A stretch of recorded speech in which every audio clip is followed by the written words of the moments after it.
Bonjour et bienvenue à cette nouvelle Minute Coaching qui est dédiée au sujet de la résilience.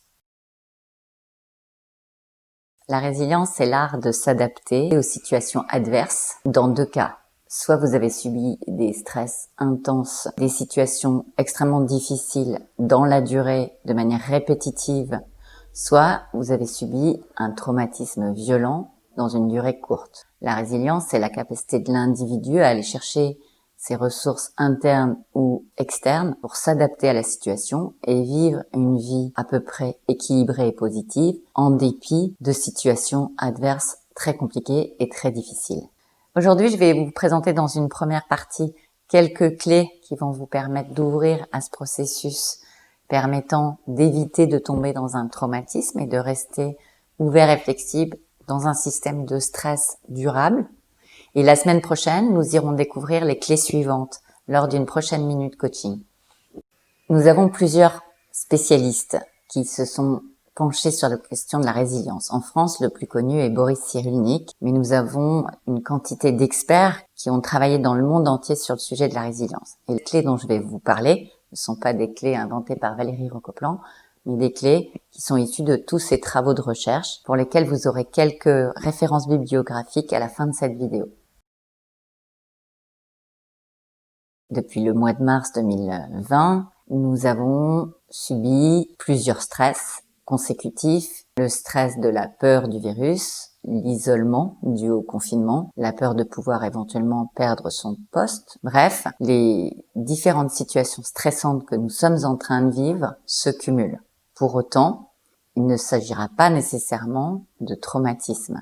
Il n'y a pas résilience s'il n'y a pas traumatisme. Ça, c'est très important de le souligner. Donc aujourd'hui, je ne veux pas forcément dire que nous sommes tous concernés par le processus de résilience. En revanche, nous sommes tous concernés par la capacité que nous avons à nous adapter, à être ouverts et flexibles pour faire de ce stress une occasion d'apprentissage, de capacité à rebondir et éviter que ça devienne un traumatisme.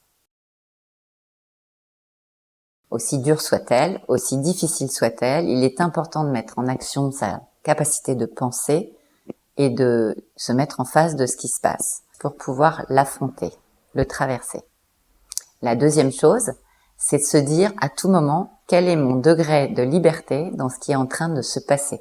Qu'est-ce que je peux mettre en œuvre pour agir dans cette situation difficile.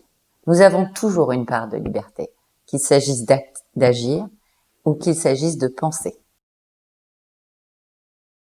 La deuxième chose qui est associée à affronter la réalité, c'est mettre des mots sur ce qui se passe. C'est en parler à soi si c'est trop difficile d'en parler à quelqu'un d'autre, d'où l'usage des carnets de bord ou des cahiers personnels pour coucher avec des mots sur le papier ce qui se passe si c'est trop dur d'en parler à quelqu'un. Important, mettre des mots sur ce qui se passe, éviter à tout prix que ça s'enfouisse.